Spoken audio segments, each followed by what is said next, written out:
नमस्कार, मैं प्रतीक्षा पांडे और आप देख रहे हैं आपका अपना न्यूज चैनल हर्ष न्यूज। देसी भी विदेशी भी। हिमाचल के लिए बजट अन्यायपूर्ण, सीएम ठाकुर सुखविंदर सिंह ने दिया बयान। मुख्यमंत्री ठाकुर सुखविंदर सिंह सिक्खू ने प्रेस वार्ता को संबोधित करते हुए कहा कि केंद्र सरकार द्वारा सन 2026-27 के लिए प्रस्तुत बजट स्पष्ट रूप से आम लोगों, मध्यम वर्ग, किसानों, बागवानों और विशेष रूप से पहाड़ी राज्यों की आवश्यकताओं के प्रति केंद्र सरकार की उदासीनता को उजागर करता है।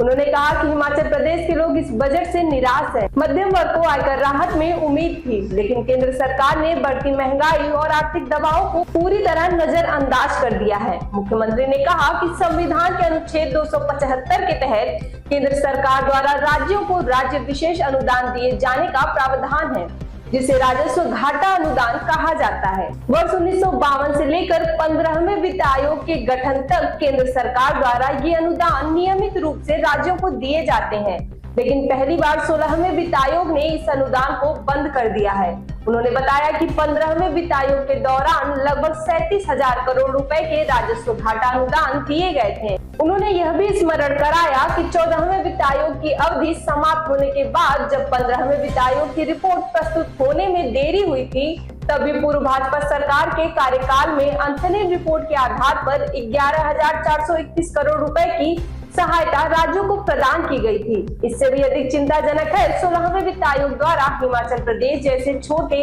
और पहाड़ी राज्यों के लिए राजस्व घाटा अनुदान की सिफारिश न करना।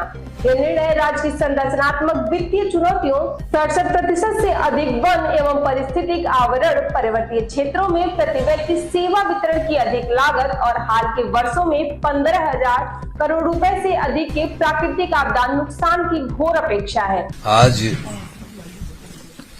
वित्त मंत्री जी ने बजट रविवार वाले दिन रखा और रविवार वाले दिन जब बजट रखा जा रहा था तो मैं इस पूरे बजट को बड़ी गंभीरता से सुन रहा था और निश्चित तौर पर आज ही 16 फाइनेंस कमीशन की रिपोर्ट भी रखी गई। हिमाचल के इतिहास में ये आज एक काला दिन है। ये बात मैं इसलिए कह रहा हूं कि प्रदेश जब बने था, छोटे राज्य और पहाड़ी राज्यों को रेवेन्यू की दृष्टि से नहीं आंका गया था और रेवेन्यू की दृष्टि से नहीं आंकने के बावजूद संविधान के अनुच्छेद 275(1) में केंद्र सरकार में राज्यों को state specific revenue deficit grant दी जाती है। 1952 से लेकर 15वें फाइनेंस कमीशन तक ये रेवेन्यू डेफिसिट ग्रांट प्रदेश को मिलती रही। ऐसी और तमाम खबरों के लिए हमारे चैनल हर्ष न्यूज को लाइक और सब्सक्राइब करें।